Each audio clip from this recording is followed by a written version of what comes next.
guys, it's Chris Prefontaine with another Deal Structure Sunday with Smart Real Estate Coach, and we are joined today by Mike Makredes from Florida. Holy Moses, Mike, from California. Mike's been with us now. Mike, how long? Almost 2 years, next month. Cool.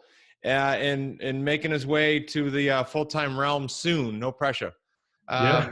What I want to talk about, Mike, this is going to come out for Deal Structure Sunday. And so keep two things in mind when you and I are chatting just informally here. One is you got new people, you got people that are experienced, people that follow the deal structure on purpose. And I thought this one was really cool because as you're going to go over, you got a sale and a taken out of the same transaction. So just break down first on the house we're putting the buyer in, the sale, where that came from, and then the numbers behind that.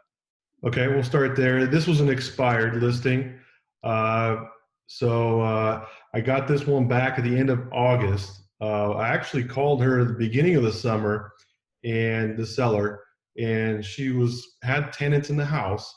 But I kind of sensed that she had some type of worry on the tenants. She was renting it out, but I sensed that it wasn't going well. She said that they were going to take over the house, as far as buy it, get a loan and buy it. And in my head, I'm like, okay, this is not going to go well. Usually that doesn't go smooth, if they don't have some type of plan in place or have done it before. It didn't sound like she did it before. So I definitely kept her number and her contact info like I do with all others, but hers was kind of at the top because it was close to where I live. I know the area very well. And I knew it would sell.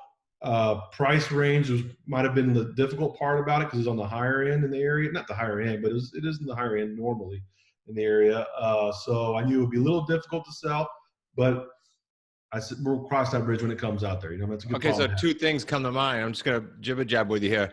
So really cool because the motivation was good. You thought it was high price. The tenant issue, all these things are flags saying to you, bing, bing, bing, it's probably not going to sell tomorrow. There's a tenant in it. It can't sell tomorrow. Exactly. And she seemed pretty interested too during the conversation. So she kept asking more questions, and it was a great call. And so I kept her number, and then I asked her, when do you want me to follow up? She said, we might be interested, but just not sure now. She says, maybe you can follow up at the beginning of the year, which is now. So I said, okay. So I kind of marked it down on my computer and made sure made a note of that. About a month goes by, month and a half, and all of a sudden I get a phone call from her, and she leaves a voicemail saying that, hey, you know what? Tenants stopped paying their rent. They left, and I need your help. So Awesome. She's called me back middle of August. And so I went to her house to sit down with her and her husband and explain more in detail what we do and how we buy and how we can structure it to benefit them. And which was great. I mean, they felt comfortable right off the bat, Well, I was going to ask you that actually, Mike. That was exactly what I was just writing down. So you said it.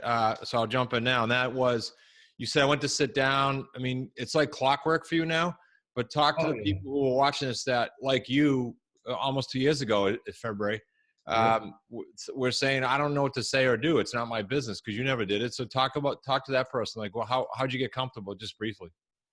Well, you get comfortable just knowing the process and knowing what we do, how we buy and how we sell.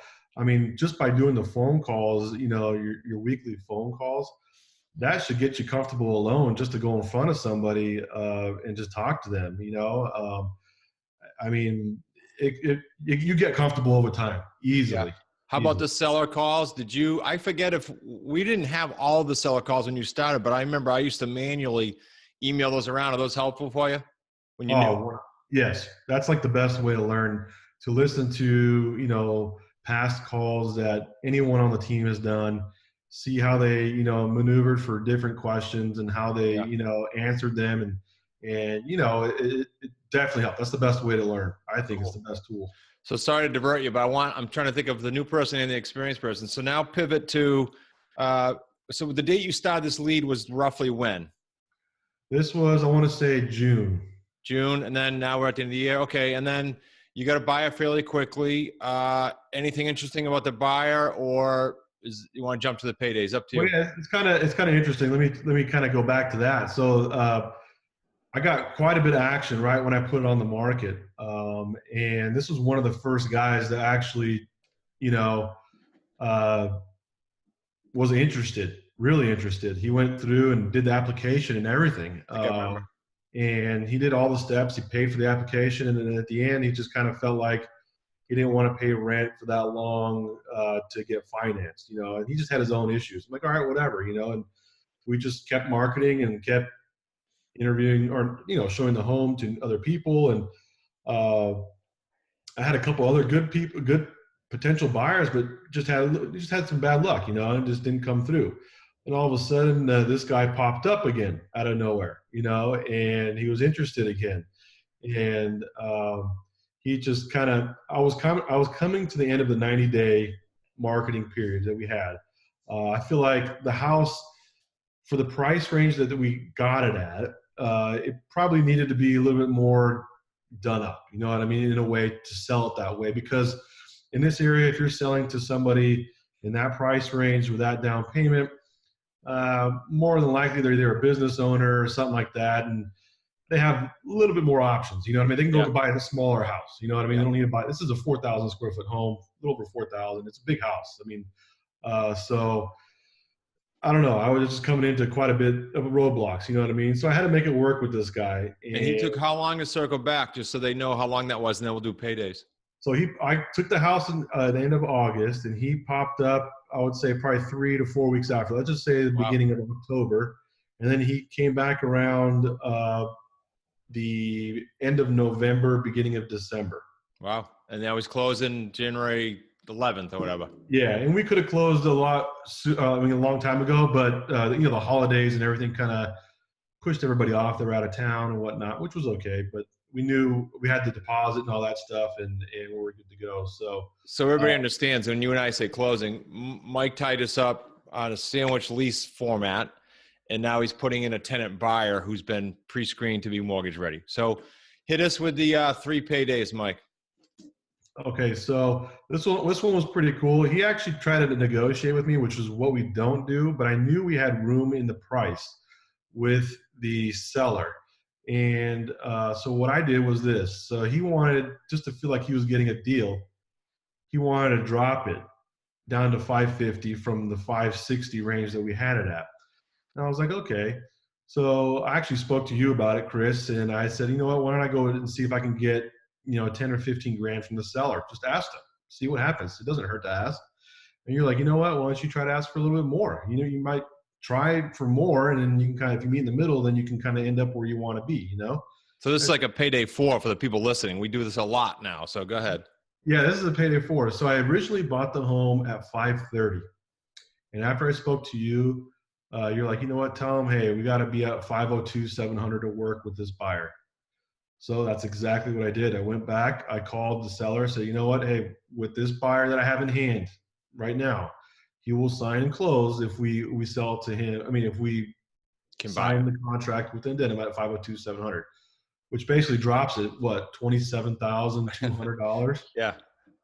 So they thought about it and made the decision right on the phone. They didn't have to think about it that long. So obviously they had the room in the house. I knew they had plenty of equity. Yeah. And so we dropped it down to 502, 700, ended up selling it for 550. So the back end is 47.3. So we'll start with payday 1. They're putting 25,000 down up front. Their payment, there's a spread. The spread's not much. It's about $150, which is fine. With the rest of the numbers. What's that? I said boo-hoo with the rest of the numbers. I know. So $150 a month with that. He's putting down an additional $500 a month on top of his rent, which is $3,000. Great. Putting $500 a month in addition, and then at the end of 12 months, he's going to have the remainder of the down payment, which is the 10% that he's putting down of $55,000. Okay, so everybody knows. So you did a pivot kind of with a payday 4 by just having a buyer in hand and going back and renegotiating. I know a lot of you guys do this successfully. It's awesome. Yep. Little tweaks. By the way, for them listening, Mike, us having that phone call probably picked up an extra 15 or 20, right? Yeah, I'll say 15 grand. Okay, yeah. So that's just a note for them. And then You said we're going to keep that first month's rent. That's built into our agreements now. It's part of our protocol. Once in a while, we got to give up on it, but it's an extra $3,000 in this case. $3,000. Just by that simple structure. I can't stress this enough, and it's not an ego statement about what we do for the listeners. It's just working. There's all these little tweaks to get the paydays more profitable.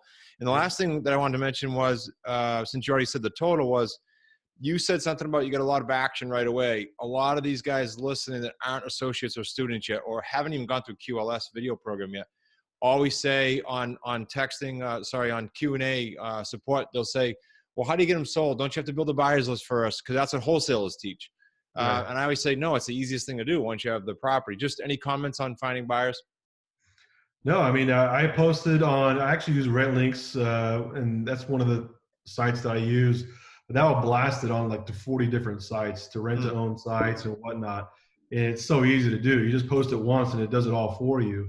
And a lot of them, they come from Zillow, I think. I think it posts on Zillow too, but I get tons of action. I mean, there's a lot of people looking to rent, and you're putting the description, it's rent to own. So they don't see that much out there. And when they do come across it, they call and they want more information. So that's how you get a lot of action. I mean, you're definitely going to be standing out from the rest of them that are out there. So you would agree with what I tell most people when they call or support email, and that is, that's not your concern. I remember my mentor telling me that 7 years, it's not your concern. Get a property. You won't be lacking buyers. Exactly. It's all in the numbers. And the hardest part obviously is getting the property, which you're going to be working on every day. But once you put them on, it just becomes a numbers game, and you're going to sell them. I mean, there's not too many out there that we offer these to, nobody offers this too much out there. So here's what else I wrote down, Mike. You just said 63 grand ish, right? On all 3 paydays? 63 plus. That's only in 12 months.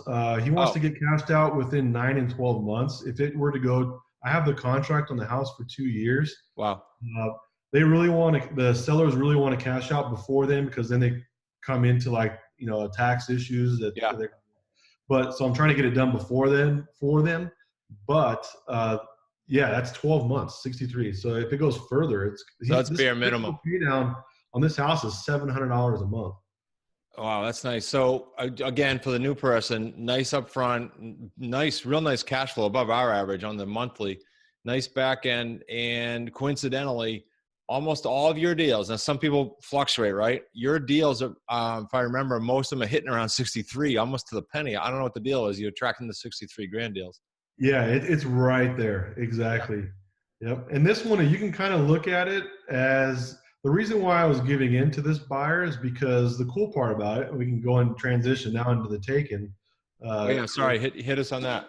Yeah. So every buyer that I talk to, or that, I come in contact with, you kind of break them down too. You want to see, their situation, if they have a house, if they're losing a house and all that, and see, maybe you could get another house in the meantime while they're moving into yours. You know what I mean? And this one so happens that he bought a house for his parents, and he wants them to move in with him into this new bigger house. That's why he wants a bigger house, to move in with his family, because he has to take care of them. So this is a smaller house in the 200 range. And I'm like, you know what? We could take it under contract. You're not going to have to pay any, real estate agent fees and whatnot. And I give him basically the same pitch that we give to everybody else that's out there. And he was interested. So he didn't have to sell it right away to get the money out to put down on this one. And so it worked out. So we ended up getting that house. Let me go over the numbers there. This one's a 24-month sandwich lease. Purchase price, $218. The comps came in on this one between $230 and $265. So we're thinking put it for $265, $269 right there. Yep. His payment is $1,300 a month. We're thinking we could rent it out for about $1,600, $1,700. So that'll be about, $300, $400, or $500 a month. Yeah, above average. It's good. Yep. In the spread. Principal pay down is not a lot. It's only $150, but we're making it up in the spread. So that's not bad there. So this one should be around $60,000 to $65,000 again in a 24-month deal. So if you look with one guy, I got $63,000 on him buying the house. Yep. And then another $60,000 for taking his. So this whole deal is coming out to be like $125,000 within just talking to one guy. So how many times did you have to visit the first house, and how many times did you have to visit the second house to come up with this? The first house I visited once, and the other house I visited once. Okay, tough deal for 120. And the other one, the second house I visited after I kind of already did my due diligence, and I just made it the condition was going to be for me to come out there and see the house and match up. Okay, so huge point you just made, Mike. Huge point. When they're new, they don't mind running out to the house. You've got a full-time job still. You've got a 1-year-old. You've got a family, obviously. So you make sure it's a damn good deal before you even went out there. That was just to go get it in case there's any major red flags. Exactly. Good point. Yep. I mean, Mike, I don't know if you can think of anything else, but there's some serious takeaways. This is a longer deal structure, but it's on purpose. There's like, we did a Payday 4, we did a pivot, we got another deal out. There's a lot of things you accomplished there that I want these guys to hear about. Anything you think we forgot? No, I think we got it all down. I mean, it all came from, learning from you, Chris. I mean, doing it over and over and just kind of ingraining it and just kind of becoming a transaction engineer. You know what I mean? The way you say, every deal is different, and you just got to see where you can profit in different areas. And the more you do it, you're going to find more ways and make more and more out of each deal, it's incredible. Yeah. So on parting, let me ask you this: how important? Again, thinking some of these people have gone through QLS and are not associates. Some of these people haven't done anything. Most of them have not been to an event, probably because there's a big list that sees this. So how important is for them to be at QLS this year and this business scaling this year? There's two annual events. Your words, how important is it? I mean, it's very important. The things that you're going to take away. I mean, if you could just take one nugget, just kind of like we always say, if you take one nugget that pays you back 10, 20, 30 grand from the first time you use it, and if you keep doing that over and over, I mean, it's going to become priceless for you. Yeah. I mean, going to these events, I mean, you learn so much. You hear different angles from everybody that's there, and the speakers that you bring. I mean, it's very minimal what you have to pay to go and learn. I mean, it's incredible. Good stuff. I want everybody there. It's going to be every year we sell out, and every year it's bigger. So I can't wait. Thanks for being on. I know it's you're home today with the fam, and I appreciate you being on, and Happy New Year, and congrats, and looking forward to cranking more deals. And I don't think I said at the beginning, Mike, that you're a high 6 associate. Did I say that? I probably forgot. Maybe you forgot. Yeah, I'm high 6 from the beginning. Yep. All right, guys, if you want more info on the events, all you do is head over to smartrealestatecoach.com. Podcast is smartrealestatecoachpodcast.com. And be sure to subscribe on YouTube, by the way. Depends on where you're seeing this, but if you're not on YouTube, subscribe there because Monday's Motivational Monday, Thursday's Q&A, and Sunday's Deal Structure. It's all free content, so make sure you subscribe. Mike, thanks again, buddy. All right. Happy New Year, Chris.